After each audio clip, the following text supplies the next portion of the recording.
Hi guys, I hope you're fine today. I'm so happy to be with you again this week. If you are as happy as I am, please like just now. You know that encourages me to continue to offer you great lessons. And in today's lesson, we study a funny verb. Yes, it's a funny verb because it's actually an onomatopoeia.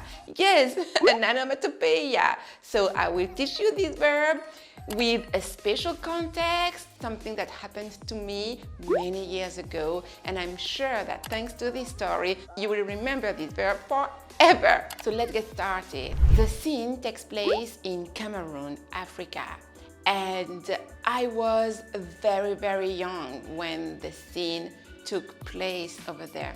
It happened when I was 13 years old, so very, very young. It's quite a sad story because, you know, it was my first time in Africa as a child. I mean, as a baby, many times, but I was a baby, so I didn't remember anything about these trips, you know. So my first real trip when I was old enough to remember was that trip. Okay, when I was old enough, remember, you put the adjective first, old, and then you put enough. So the first trip when I was old enough to remember is this trip. I was 13 years old. And so it was the first time, you know, and you know, in Africa, in Cameroon, and in many different other countries in Africa, the traffic is not the same as in Europe, you know. You have bad roads, you know, with the holes, and it's scary for a child, you know. We were, you know, in a car, it was packed. We were maybe 4 people, you know, in the back of the car. The car was very, very old, so an old car, bad roads with a lot of holes, and, you know, going into a strange place, you know, some type of village. I felt insecure. So I asked a question. I said, where are we going? And my aunt, instead of reassuring me, she shushed me. She shushed me in a harsh way. She shushed me. Instead of answering my questions and reassuring me, you know. So, have you guessed? The verb here is to shush someone. Shh. In French, we say shh. So, it is a verb. From this onomatopoeia, you have the verb to shush someone. So she shushed me in a harsh way. I still remember the scene.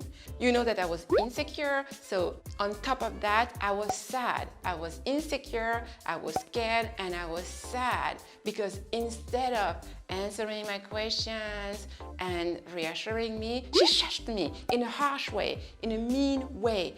Harsh is an equivalent, is a synonym of mean, okay? In a harsh way, in a mean way. Not in a nice way. So I still remember the scene still now, you know, more than 20 years after the scene. So yeah, you can try and calculate my age. So we've studied many different things, many, you know, many words, vocabulary, structures. So feel free to watch the video again and of course take notes. And as usual, try to make sentences in the comments. Has it ever happened to you?